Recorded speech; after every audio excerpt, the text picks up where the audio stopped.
장관님, 지난번 제가 질의에서 문재인 대통령께서 그 레드라인, 북한이 ICBM에 핵무장하는 것, 그것은 잘못된 레드라인이다. 그래서 엄청난 전략적 실수를 가져올 것이다. 이렇게 말씀을 드린 적이 있습니다. 레드라인이라는 것은 우리가 우리의 기준을 통해서 우리의 안보를 위해서 긋는 게 레드라인이지 미국 입장에서 긋는 것은 잘못된 거다. 우리 입장에서는 레드라인이 아니라 이미 데드라인에 가까워 있다. 이런 말씀을 드립니다. 제가 왜 전략적 실수라고 말씀을 드리냐 하면은 이번 9월 3일 날 북한이 6차 핵실험 이후에 청와대 관계자분들이 하시는 말씀, 아직까지 핵 완성 단계까지는 아니다. 또 뭐라고 얘기합니까? 아직까지 갈 길이 남아있다. 이렇게 얘기합니다. 계속 그 틈새를 버리고 북한이 전략적 도발을 할 것이다. 그래서 조만간 북한이 ICBM을 실제 사거리로 북태평양에 쏠 수밖에 없는, 그거에 대해서 빌미를 제공해 주는 게 문재인 정부다. 특히 결국 그 문재인 정부가 설정한 레드라인에 도달하게 됐을 때 미국은 우리하고 상의 없이 북핵 폐기가 아니라 북핵 동결을 합의를 해주면서 여러 가지 유화 제스처, 심지어 북미 평화협정까지 갈 수가 있다. 그렇게 됐을 때 북한은 명실공히 핵 보유국이 되는 것이고 우리 5천만 국민은 북한의 핵 인지 속에 살 수밖에 없다. 그래서 전략적 실수다라고 말씀을 드리는 겁니다. 그래서 이 레드라인 설정이 잘못됐다고 계속 말씀을 드리는 겁니다. 대통령께서 후보 시절에 이런 말씀하셨습니다. 북한이 6차 핵실험을 하면은 돌아올 수 없는 강을 건넌 거다. 북한 체제가 어려워질 수 있을 거다. 이렇게 돌아올 수 없는 강을 건넜으면은 당연히 기존의 대북 정책을 폐기해야 되지 않습니까? 아직도 그 옛날 정책 고수하십니까? 아직도 대화하고 제재 병행해야 된다고 생각하십니까? 예? 네, 의원님 말씀 감사합니다.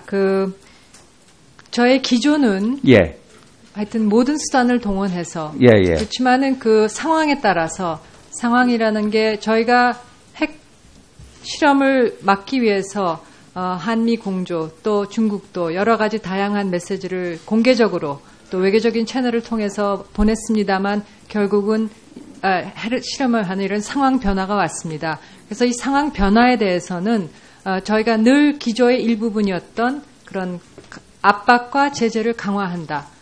그렇게 저희가 기조의 일부분이 그렇습니다. 그래서 그 기조를 따라서 안보리를 통해서 추가적인 제재를 추구하고 있는 것입니다. 압박과 제재. 지금은 뭐 대화 제재 병행론은 아직도 유효한 것입니까? 대화도 저희가 여건이 됐을 때 비핵화 대화를 한다. 이렇게 늘 얘기를 했습니다. 그래서 제가 이 말씀을 드리는 것은 정책적인 오류를 말씀드린 게 아니라 상황에 큰 변화가 있기 때문에 기존의 대북 정책은 수정해야 된다.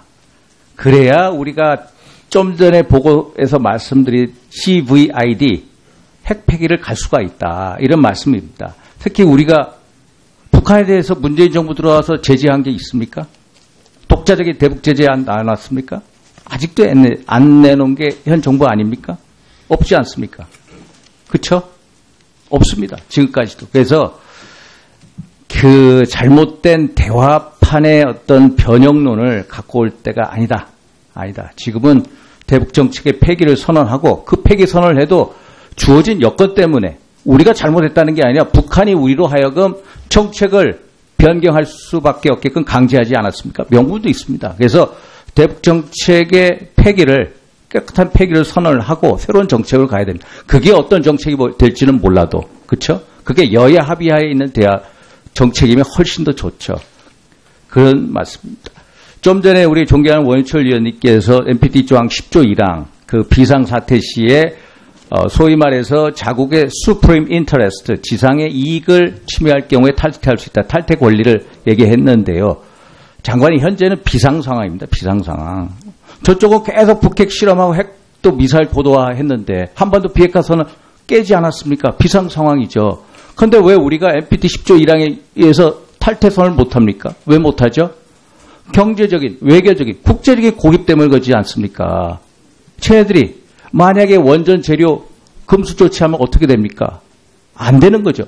그래서 우리 외교부에서 못하고 있는 거 아닙니까? 그래서 우리가 제가 계속 말씀드린 거지만은 한국 정부가 미국 정부하고 공조하에 긴밀한 협의하에 전술 핵이든 아니면 한반도 근해 핵미사일을 탑재한 핵 추진 잠수함을 상시 배치해라. 그게 훨씬 더 한반도에서 전쟁을 막는 지름길이다 말씀드리는 거죠. 북한하고의 핵 공포의 균형을 이루기 위해서도 필요하고요. 정말로 지금같이 계속 북한이 군사도발하는 와중에 미국의 군사행동의 명분이 쌓여가는 와중에 우리도 모르게 한반도 근해 밖에 있는 핵 자산을 가지고 아니면 전략 자산을 가지고 북한에 대해서 공격을 예방 타격했다고 가정해 보십시오. 그러면 우리가 동의 없이 우리 힘으로도 전쟁을 막을 수 없는 거 아닙니까? 그래서 우리 힘으로 전쟁을 막기 위해서라도 미국하고 긴밀한 협조하에 한반도 근해에 핵미사일을 척착한 핵 잠수함 갖다 놓는 거. 더군다나 일본의 어떤 협조까지 얻을 수도 있습니다. 그럼 한반도 비핵화 원칙도 안 깨고 군사적인 효용성도 훨씬 더 크고 군산기지에 소위 말해서 B-61 전술 핵폭탄 가져오는 것보다 훨씬 더 군사 효용성이 크고 러시아, 중국의 반발도 훨씬 더 누구트릴 공산이 크니까 그런 것을 한번 검토해봐라. 송영무 국방장관께서는 전술의 핵에 대한 검토, 배치를 검토할 용의가 있다고 했는데 우리 장관님께서도 어떤 생각을 좀 바꾸셔가지고 이런 어떤 전술핵뿐만이 아니라 한반도 근해에 핵미사일을 탑재 핵추진 잠수함의 순환 배치가 아닙니다. 상시 배치를 해야 한다고 이런 것을 한번 검토해 보시기 바랍니다. 아셨죠? 네. 대통령께서 시 주석하고는 통화를 못 하셨어요. 지금 준비하고 계십니까? 예, 시간을 조율 중에 있습니까? 저는 자꾸 신문에서 대통령이 트럼프하고 통화한 게 4번, 아베하고 트럼프 통화는 13번, 비공식적인 14개. 자꾸 어떤 통화의 횟수가 중요한 게 아니지 않습니까? 저는 통화의 타이밍은 틀렸다. 통화의 타이밍. 대통령께서 트럼프하고 7월 28일 날 화성 14형 쏜 다음에 휴가 가셨기 때문인지는 모르지만 한 10일 지나서 8월 7일 날 통화하셨죠. 그 당시에 아베하고 트럼프는 바로 통화했습니다. 또 이번에 6차 핵실험 났을 때 아베하고 트럼프는 막 통화했습니다. 우리는 그 다음날 통화했습니다. 그래서 통화의 타이밍이나 통화에서 나오는 내용, 메시지가 크게 문제다. 통화 횟수를 문제 삼는 게 아니라 통화의 타이밍이나 통화에서 나오는 메시지가 문제다라는 말씀을 드립니다. 그래서 지난 9월 3일 날 트럼프가 얘기한 어떤 대화를 통한 유화책이 작동되지 않는 거 한국이 알고 있다. 그 전에 뭐가 나왔습니까? 바로 전에 문재인 대통령께서 묵가지 않겠다. 강력한 응징을 하겠다. 그 말에 대한 화답으로 나왔습니다. 또 9월 1일 날 두 분이서 또 통화를 하셨습니다.